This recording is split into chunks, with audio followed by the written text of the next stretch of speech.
আজ ৭৮তম স্বাধীনতা দিবস। মুখ্যমন্ত্রী ডক্টর মানিক সাহা এদিন সকালে নিজ সরকারি বাসভবনে এবং নিজ বাসভবনে জাতীয় পতাকা উত্তোলন করে স্বাধীনতা দিবস উদযাপন করেন। তারপর জাতীয় সঙ্গীত পরিবেশন করে যথাযথ মর্যাদার সাথে স্বাধীনতা দিবস উদযাপন করেন মুখ্যমন্ত্রী। মুখ্যমন্ত্রীর সাথে উপস্থিত ছিলেন তার দপ্তরে আধিকারিক ও কর্মীরা। পরে তিনি রাজ্যবাসীর উদ্দেশ্যে ৭৮তম স্বাধীনতা দিবস উপলক্ষে শুভেচ্ছা জানান।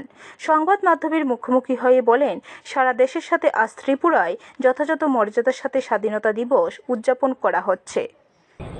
और जिस तरह हर घर तिरंगा का प्रोग्राम प्रधानमंत्री जी ने हमको कहा है, सभी देशवासी को कहा, इस तरह सभी जगह मना रहे हैं। आज 3 दिन से ये नेशनल फ्लैग हर जगह तो फ्लैग होस्टिंग हो रहा है।